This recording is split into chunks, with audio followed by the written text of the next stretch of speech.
ဒီနေ့ကပစ္စည်း၃မျိုးတွေနဲ့ဒူးရင်းသီးရေခဲမုတ်လုပ်စားမယ်အဲ့ဒါကတော့ပါဝင်ပစ္စည်းတွေက Nozi ရဲ့ cream ရဲ့ပြီးသွားရင်ဒူးရင်းသီးရဲ့ပေါ့နော်အရင်ဆုံးဒူးရင်းသီးကိုအနှစ်ရအောင်လို့အရင်ဆုံးလုပ်ထားမယ်ပေါ့နော်ဇာကဒီထိုင်းရဲ့မွန်ထောင်းဒူးရင်းသီးတွေကိုတုံးတယ်သူကအထက်မှာပလတ်စတစ်လေးနဲ့ပတ်ထားပြီးသားဆိုလေရေဝင်တာတို့ဣနေတာတို့မရှိဘူးပေါ့နော်အရန်ကောင်းနေလက်ဆက်ပြီးတော့ချိုလဲအရင်ချိုတယ်ပေါ့နော်လေးလေးနဲ့ချိုတယ်အဲ့ဒါလေးကိုဖွင့်ပြီးတော့အနှစ်ရအောင်လို့တေချာလေးဓာတ်လေးနဲ့ကြိတ်ထားပါမယ်အစိလေးလေးတေးသေးလေးပဲရှိရပေါ့နော်အထက်မှာအဲ့လိုမျိုးလေးခွဲပါမယ်သူကအခဲလာတာဆိုတော့အဲ့အခဲကိုရေပြောင်းလို့အပြင်ကို2နာရီ3နာရီလောက်ထုတ်ထားရတယ်ပေါ့နော်ထုတ်ထားပြီးတော့မှဒီလိုအနေထားလေးကြတော့မှဓာတ်လေးနဲ့ကြိတ်မှာပေါ့နော်အဖတ်လိုက်ကြည့်ထည့်မယ်ဆိုလို့ရှိရင်ကြတော့စားလို့တော့ရပါမယ်အဖတ်မပါတဲ့နေရာကျရင်တိတ်မချိုးဘဲနဲ့အဖတ်ပါတဲ့နေရာကျရင်ချိုးနေရမျိုးအဲ့လိုဖြစ်တယ်လို့ပါကြောင့်အနှိမ့်ရအောင်လို့တေချာလေးနှံ့စားတော့အောင်လုပ်မယ်ပေါ့နော်ကဲဒီလိုပုံစံမျိုးလေးပါအထင်းမှာသူကအစီလေးကတိတ်တိတ်လေးပဲရှိတယ်ပေါ့နော်ဒီထက်ခဲတာကိုပိုပြီးပျော်ချင်အောင်လို့အပြင်မှာကြထားလေးရတယ်ဇာက3နိုင်လောက်ပဲထားတာပေါ့နော်ကဲဒီလိုပုံစံမျိုးလေးရပါတယ်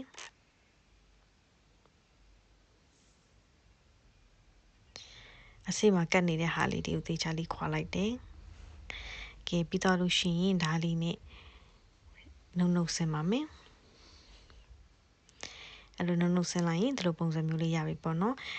တွင်းလေးရပြီဆိုရင်ခဏဖယ်ထားမယ်ပြီးရင် hand mixer လိုပါတယ်အဲ့ဒါလေးနဲ့ cream ကိုရိုက်ပါမယ်whipping cream ကိုခွက်ထဲမှာ300 gram လောက်ထည့်ပါမယ်300 gram လောက်ထည့်ပြီးတော့အဲ့ဒါကို hand mixer လေးနဲ့အမြုံလိုမျိုးဖြစ်သွားအောင်လို့ရိုက်ပါမယ် cream လိုမျိုးဖြစ်သွားအောင်ရိုက်ပါမယ်တတိထားမှာကဒါကိတ်မုတ်တွေဖုတ်သလိုမျိုး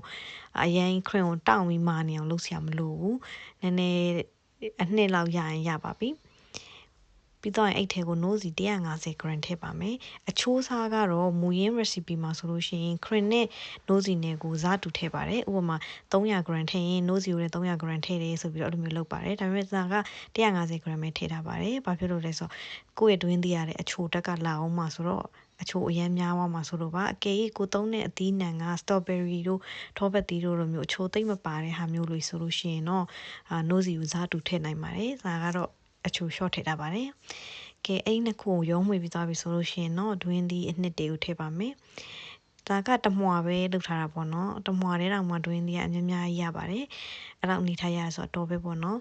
အဲ့ဒါကိုတေချာလေးနှံ့စမ်းအောင်မှွေလိုက်ပါမယ်တကယ်ice cream လုပ်တဲ့ recipe မှာဆိုရင်တော့ဒီထက်ပိုပြီးတော့ ingredient တွေကပိုပြီးများထည့်ပြီးတော့ရှုပ်ထွေးရပေါ့နော်ဒါကကြတော့အလွယ်လုပ်တဲ့နည်းဆိုပေမဲ့ဒီပေါင်ပစ္စည်း3မျိုးတဲ့နဲ့ကိုတော်တော်လေးကိုစားလို့ကောင်းနေပါပြီအဲ့ထဲကိုဇာကအနံ့မှွေအောင်လို့ဗနီလာအနံ့လေးကိုထည့်ပါတယ်ဗနီလာအရည်ပေါ့နော်မထည့်ချင်လည်းမထည့်ပါနဲ့မထည့်လည်းရပါတယ်ဒါကဆိုင်ကရေခဲမှုတ်တွေလိုမျိုးအနံ့လေးမှွေအောင်လို့ထည့်ထားတာပါအဲ့ဒီအရည်ကို3-4စက်လောက်ထည့်ပြီးတော့မှွေထားပါတယ်တချို့ကကြတော့အယောင်လေးလာအောင်လို့အဝါရောင်လို့ဘာလို့နဲ့ဖုကလာလေးရောပြီးထည့်ပါတယ်ဒါကတော့မထည့်တာပါဘူးငကိုမူရင်းအယောင်ပဲထားတာပါတယ်ကဲပြီးတော့ပြီဆိုရင်ခွက်ထဲကိုထည့်မယ်အေးခံမဲ့ခွက်ထဲကိုထည့်မယ်ဒီလောက်အများကြီးရတယ်ပေါ့နော် cream 300 gram နဲ့ Nozi 150 gram ပဲထည့်ထားတာပါဇာခုသုံးထားတဲ့ပကံတစ်ခုစာဆိုလို့ရှိရင်လူ6ယောက်လောက်စားလို့ရတယ်ပေါ့နော်ပြီးသွားလို့ရှိရင်ဒွင်းသီးရဲ့အဖက်ကလေးတွေလည်းမြင်နေရတယ်ကိုကဒီထက်ပိုပြီးတော့အဖက်လေးတွေများစားကြည့်ရင်တော့ပိုပြီးတော့ထည့်ပေါ့နော်ဒါကခဏနေပဲထည့်ထားတာပါတရားအခုကျမပူပူလေးနဲ့တူတူလှုပ်တာဒီစလုံးနဲ့ဟာတွေအကုန်လုံးခတ်မထဲနဲ့သူနည်းနည်းလောက်စားခြင်းတည်းလို့ခြံတာဆိုပြီးတော့ဘေးကနေလာပြီးတော့ကြည်ကြနေပါတယ် Keep a little for us. I'm gonna need to get out of everything. What's the point of licking? Okay, now you can lick. Go. There's a lot. Give me the. Oh. Yeah.